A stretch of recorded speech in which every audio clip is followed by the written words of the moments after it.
Good afternoon, Miss Neri Giselle. Good afternoon, ma'am. Okay, Miss Neri Giselle, can you tell me about yourself? I am Mary Giselle Padapa, presently residing at Bogon, Dipolog City, Philippines. Okay, I have few questions for you to answer. So let's start. Why do you want to work as a maid? I want to earn money, ma'am. Why you choose Malaysia when there is a lot of other country? I am choosing Malaysia because Malaysia it is near from the Philippines, ma'am. How are you qualified for this job? I am fit qualified to work for this, ma'am. May I know what is your education level is? I am studying my secondary and finish my associate in here in CI Dipolog, Philippines. Okay, so are you a college graduate, Neri? Yes, ma'am. Okay. What is your recent working experience? I am working as babysitter in Cebu City. Have you worked abroad before? No, ma'am. Do you have experience of taking care of baby? Yes, ma'am. And whose baby or children you are taking care of? Can you repeat the question, ma'am? Okay. Do you have experience of taking care of baby? Yes, ma'am. And whose baby you are taking care of if you have the experience? I am taking care the baby of Shirley Herrera in Cebu City. Okay, so who is this Shirley Herrera? Working as a admin supervisor in Cebu City, ma'am. Okay, so is this your employer? Yes, ma'am. Okay. What about elder or older people? Do you have the experience? No, ma'am. But are you willing to take care an elder or older people? Yes, ma'am. I am willing to take care and older people, ma'am. Okay. Do you have any other special skills? Yes, ma'am. Gardening and cooking. Are you willing to learn new skills? Yes, ma'am.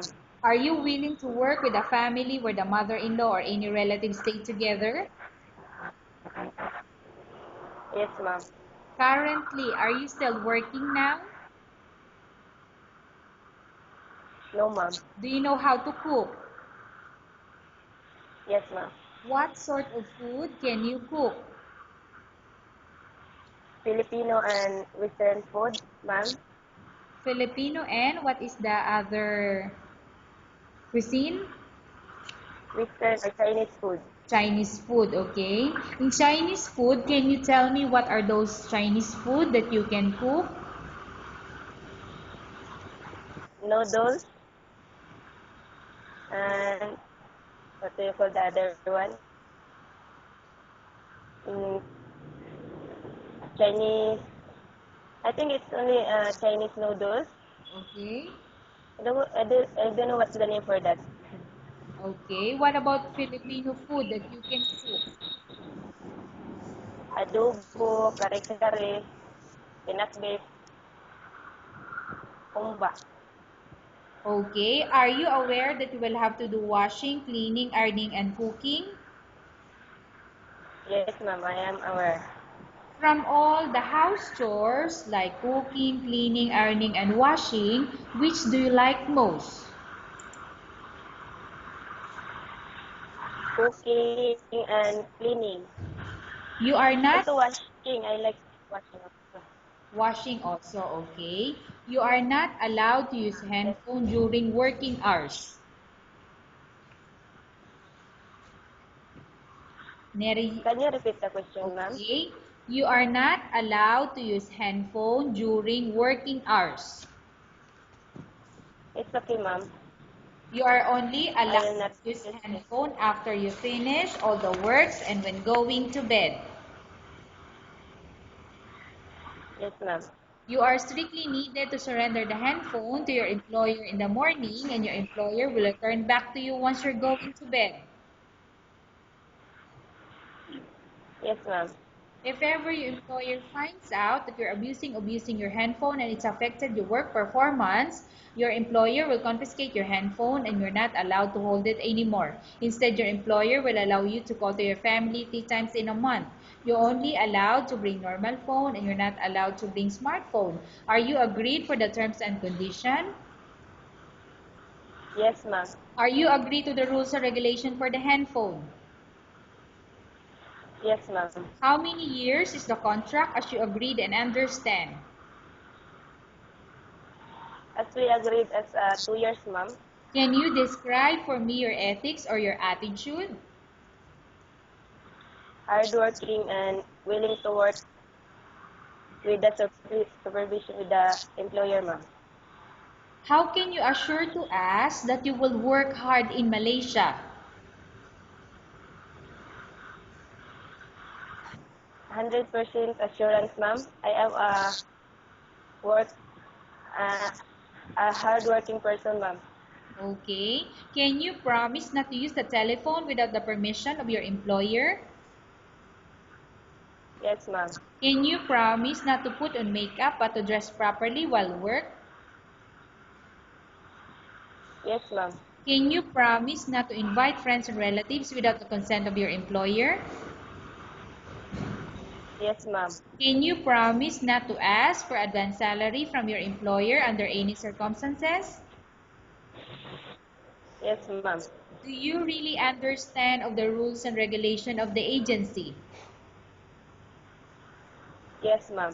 Do you pay any placement fee for you to come to Malaysia to work as a maid? No, ma'am. Do you have any history of sickness, example breast cancer or any other illness? No, ma'am. Do you suffer from any skin diseases, allergy or physical defect? No, ma'am. Okay, do you suffer from any skin diseases, allergy or physical defect?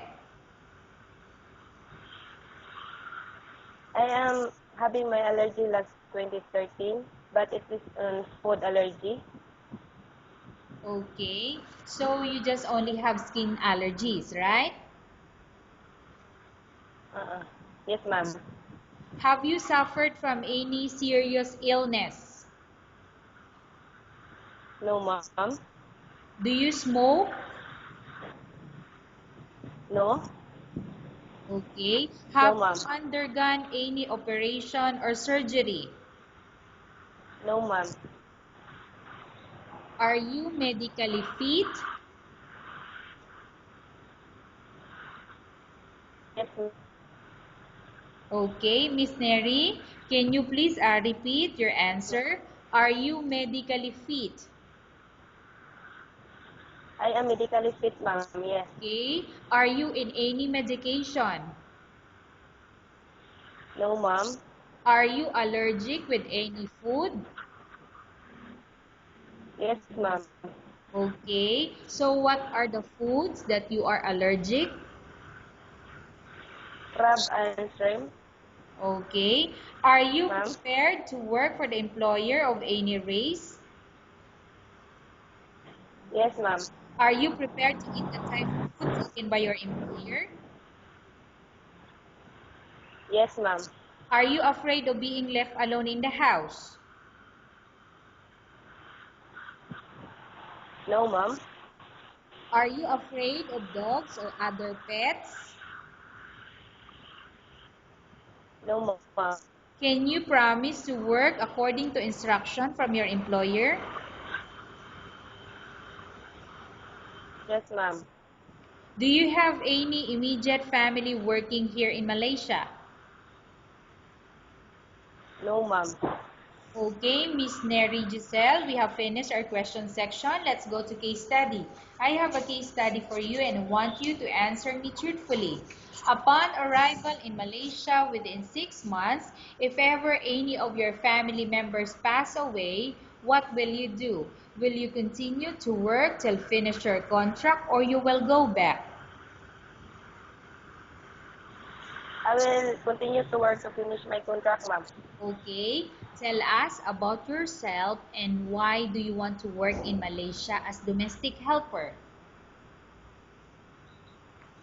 I want to work in Malaysia because I think it is nearest country from the Philippines, and I am a hardworking person that I will finish my contract there, ma'am, in the Okay, Philippines. Miss Neri, In the Malaysia. what do you want to tell to your employer who watching your video? Good day, ma'am. I am very thankful to have this interview, and I am a hardworking person and willing to work with all my heart, ma'am, in the Malaysia. Okay, thank you very much, Miss Neri Giselle. We will update your agency if there's any selection made by the employer. Yes, ma'am.